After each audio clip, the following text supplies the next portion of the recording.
All right, so before we look at the chart, let's do a brief review of the map and all the different regions of the map and how it works. So let's look at the map by way of this new feature down here called Map Inspector. All right, so I click on that there, and I have all these buttons I can highlight. I still have the three regions of our map: our tonic region, our subdominant region, and our dominant region. And these three regions still serve the same purposes we've talked about time and time again. You may remember in one of our previous videos, we kind of reduced music down into a very simple formula of just tension and release. And that's kind of what these three regions do. Within the subdominant region, you have a little bit of tension. It's sort of a transitional place where you could kind of gotta go here or there. The dominant region has the most tension, and more often than not is going to want to go to the tonic region, which has very little to no tension at all. It's a resolution place.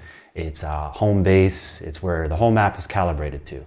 And remember, as a general rule, we kind of want to go in a clockwise movement around the map. So with these buttons down here, is what we can do is highlight or isolate certain characteristics of the map. So if I want to just look at just tonic region chords, when I hover my mouse over that button, you see just the tonic region chords highlighted. Same thing with the subdominant and the dominant region. So one thing worth noting about when you have the subdominant region highlighted, you'll notice there's a chord. I can't really move the cursor. There's a chord over there in the dominant region that gets highlighted. This is a really kind of cool phenomenon within the map, or just tonal harmony in general. And that's one of the cool things about music, or art in general, how subjective it can be, and how you can sit there and argue with your friend about the interpretation of this versus that. But we had a decision to make, and we highlighted that chord for the following reasons. The D flat over F, its bass note is F.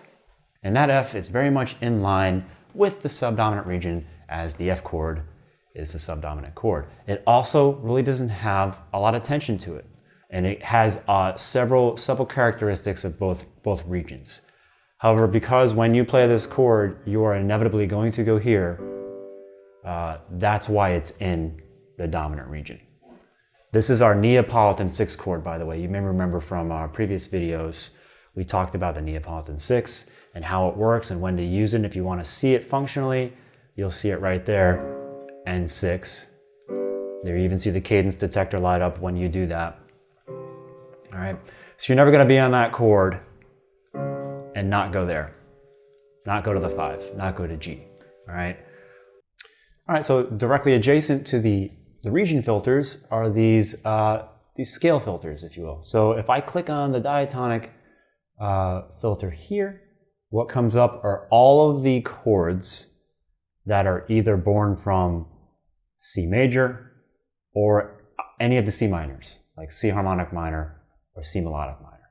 So from those note groupings, I can get any of these chords, anything rooted in C. If I want to hone that down a little bit more, so just see the chords that come from just C major, the button underneath that does that. If I want to see just the minor chords, or the chords that come from the minor scales, the diatonic minor is directly underneath that. This allows you to find chords you're looking for a lot faster. So moving on, now we have secondary chords. So let's change the view of the map. We're just going to go with the complete view so we can see everything that the map has to offer, and that'll help us understand these buttons here.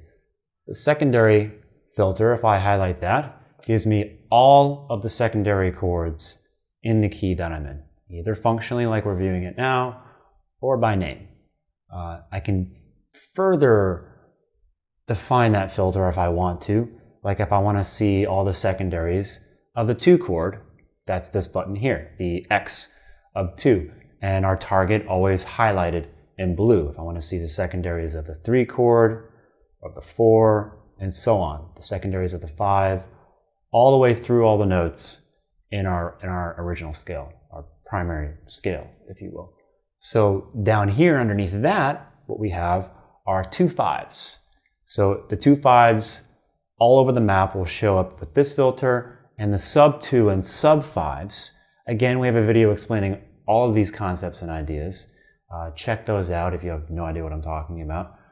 And next to that, the Neapolitan sixths. And this guy over here that I kind of just glossed over is our augmented sixth finder.